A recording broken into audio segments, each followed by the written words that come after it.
अस्सलाम वालेकुम, आप देख रहे हैं 92 डिजिटल। मैं हूं फैसल अब्बासी। मॉडल और अदाकारा हुमैरा अस्कर अली कौन थी? हुमैरा अस्कर अली को मारा गया है क्या? हुमैरा अस्कर अली की मौत कैसे हुई? और इतने दिन जो लाश पड़ी रही उस बारे में किसी को खबर क्यों ना हुई?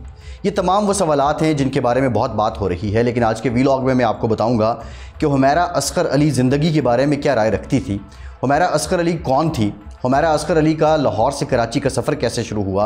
ये तमाम वो मामलात हैं। मेरी जो हुमैरा के साथ मुलाकात हुई, हुमैरा ने कुछ बातें अपने बारे में बताईं, वो आज के वीलॉग में मैं आपके सामने रखूँगा।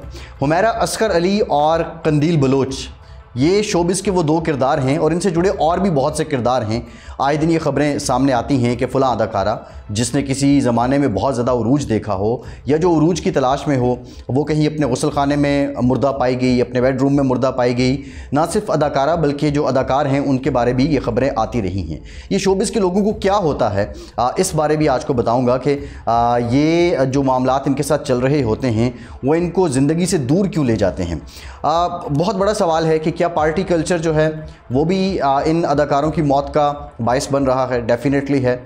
जो रवैये हैं अहले खाना के, मुआशरे के, बिलखुसूस उन लोगों के जिन्होंने काम देना है, क्या वो भी असरअंदाज होते हैं? बिल्कुल होते हैं, ये भी बताऊंगा। लेकिन मेरी और हुमैरा की जो मुलाकात हुई वो 2014 में हुई कराची गोल्फ़ क्लब में। पाकिस्तान के नामवर मशहूर तरीन सुपरस्टार हैं, एक्टर हैं शमून अब्बासी, उन्होंने एक दावत का एहतमाम किया और उसमें शोबिज़ की शख्सियात भी थी, बहुत नामवर शख्सियात, जिसमें हज़रात भी थे, ख़ातीन भी थी, अपने ज़माने की बड़ी बड़ी अदाकाराएँ जो बामे उरूज पे थीं वो भी उस दावत में मौजूद थीं।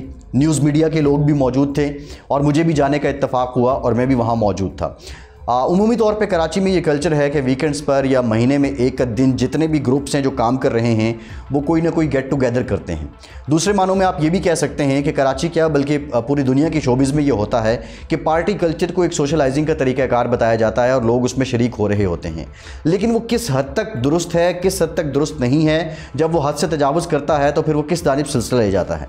बहरहाल हुमैरा मेरे पास आई, उन्होंने सलाम किया और बताया कि उनका नाम हुमैरा अस्कर अली है और वो कराची में अभी एक मशहूर रियलिटी शो था, एक करीम जो है वो बनाने वाली कंपनी थी। मैं क्योंकि नाम नहीं ले रहा, ब्रांड एंडोज़ हो जाएगा, तो उसमें वो शरीक हुई हैं और वो मॉडलिंग करती हैं और वो एक्टिंग भी करना चाहती हैं। तो वो बिल्कुल एक करियर का स्टार्ट था और वो स्ट्रगलिंग थे। ये भी उन्होंने बताया कि वो NCA से ग्रेजुएट हैं, लेकिन बाद में जो मुझे पता चला, मेरी एक और कोलीग हैं सामिया लियाकत, वो एंकर हैं, उनके साथ वो कॉलेज मेट भी थी, लेकिन सामिया से हुमैरा सीनियर थी। इसी तरह उस जो हमारी वहाँ पे दावत थी, उस दावत में हमारी एक और कोलीग हैं सादिया सिद्दीकी, वो भी वहाँ पे शरीक थी और उन्हीं के तवस्सुत से हुमैरा से भी मुलाकात हुई।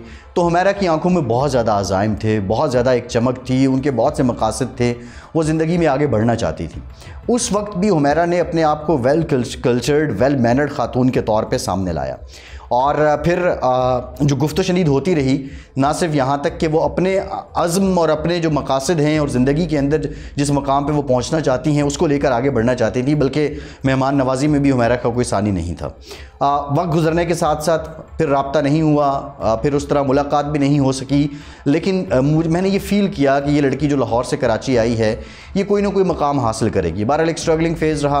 अब जाके पिछले 2-3 सालों में उनको काम मिलना शुरू हुआ, उन्होंने तमाशा भी कर लिया, बाकी भी कर लिए, बड़े बड़े ड्रामाज़ में भी अब उनका नाम आना शुरू हो गया। अब उनको जब काम मिलना शुरू हुआ तो ऐसा क्या हुआ कि हुमैरा एकदम पीछे चली गई। बुनियादी तौर पे एक बहुत बड़ा मसला ये है कि लाहौर और कराची का अगर हम फ़र्क महसूस करें, कराची इस वक्त वो मार्केट है, बिलखुसूस जो शोबिज़ है, ड्रामा इंडस्ट्री है, फ़ैशन मीडिया है, उसके लिए कराची पाकिस्तान में सबसे बेस्ट जगह है। वहाँ काम भी बहुत ज़्यादा है, काम करने का अंदाज़ भी बहुत मुख्तलिफ है और काम करने के तौर तरीके भी ख़ासे मुख्तलिफ हैं बनिस्बत लाहौर के या इस्लामाबाद के या छोटे शहरों के, इसलिए लोग वहाँ का रुख करते हैं। लेकिन वो ज़िंदगी इतनी ही टफ़ है जब एक शख्स जिसका फैमिली बैकग्राउंड या फाइनेंशियल बैकग्राउंड इतना तगड़ा नहीं है और वो शोबिज़ काम करने के लिए कराची मूव करता है, पहले तो उसको किसी के साथ मिलकर रहना पड़ता है। दूसरा मसला ये है कि वो चांस लेने के लिए कि मुझे ड्रामा में चांस मुझे मिले, मुझे रैंप पे चांस मिले, उसके लिए उसको साथ कोई और काम भी करना पड़ता है। और जो लोग आर्टिस्ट या इस अज़्म को लेके चल रहे हैं, फिर वो डबिंग का काम पकड़ लिया, वहाँ से 2-4 हज़ार रुपये पर डे के आगे, इस तरह वो अपना ख़र्चा मीट करते हैं। शुरू में शो बिज़नेस में आने के लिए ख़ुद पे बहुत पैसा लगाना पड़ता है और वो पैसा कमाने के लिए भी कोई ना कोई जॉब करनी पड़ती है। मुस्तकिल अगर आप जॉब करेंगे, आपके शूट डेज आएंगे तो आप वो काम नहीं कर सकते हैं। जब तक आपको शोहरत नहीं मिलती, आप इस्टेब्लिश नहीं होते, आपकी ज़िंदगी यजीरन रहती है, मुश्किल रहती है। हाँ, अलबत्ता उस लम्हे से अगर आप गुजर जाएं, आप मशहूर हो जाएं और उसके बाद फिर दौलत जो है वो बिल्कुल आपके कदमों के नीचे आ जाती है और फिर आप एक एक लम्हे को बेचते हैं। बहुत से लोग कामयाब हुए, बहुत से लोग कामयाब नहीं भी हुए। अक्सर लोग जाते हैं कराची, वापस फिर वो अपने शहर आके कोई ना कोई और काम करते हैं। हुमैरा की कहानी भी इसी तरह की है, लेकिन अब 10 सालों के बाद जाके हुमैरा को काम मिलना शुरू हुआ था। हुमैरा के पास फ़ॉरेन टूर्स भी आ रहे थे। मसला ये है कि जब आप सोशलाइजिंग के नाम पे पार्टीज़ में जाते हैं, वहाँ पे शराब नोशी है, वहाँ पे आप ड्रग्स का इस्तेमाल करते हैं और बाज़-औक़ात ये होता है कि आप ओवरडोज़ हो जाते हैं।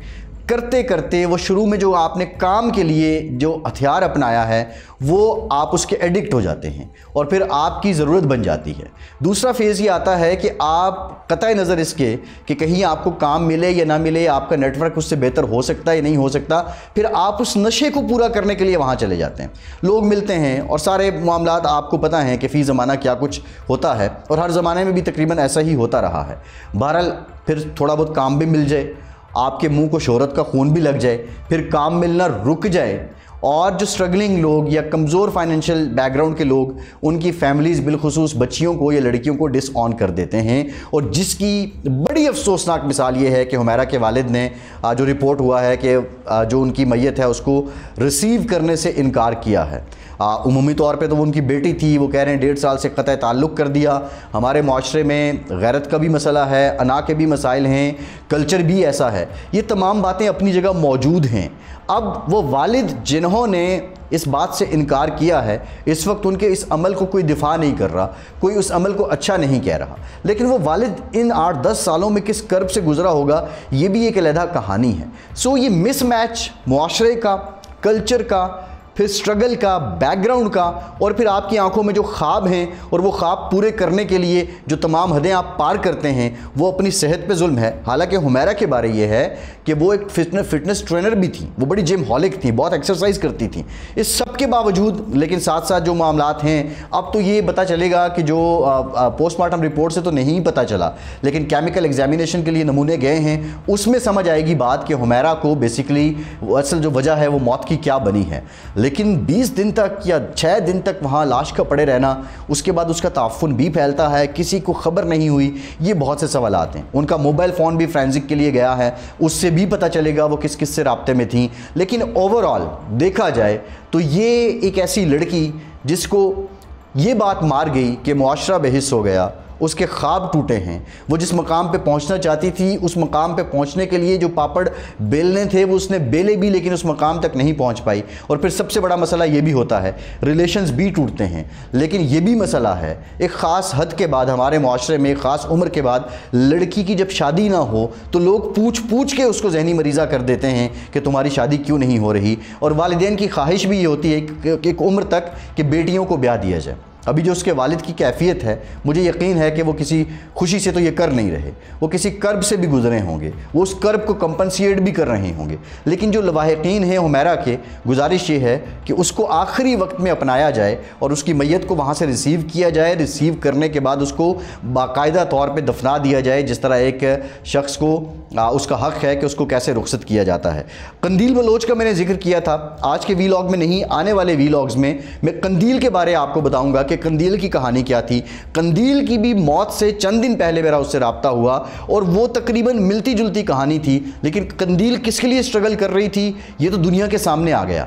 उसने करियर कहाँ से स्टार्ट किया, उसने क्या कुछ किया और बिल आखिर वो कैसे सोशल मीडिया सेलिब्रिटी बनी, उसने और यहाँ वीडियोज़ लगाई, वहाँ तक पहुँचने के पीछे क्या कहानी है। प्रोड्यूसर्स का रोल भी आता है, डायरेक्टर्स का रोल भी आता है, प्रोमोटर्स का रोल भी आता है। यहाँ पे वो पहलू हैं जो आम लोगों को इस शोबे के बारे नहीं पता। आने वाले वीलॉग्स में इस बारे बताऊंगा। बहरहाल दुआ यही है कि अल्लाह रब्बुल इज़्ज़त हुमैरा का अगला जहां बेहतर करें। अपना फीडबैक ज़रूर दीजिएगा, कमेंट सेक्शन में कमेंट कीजिएगा। फैसल अब्बासी को इजाज़त दीजिए।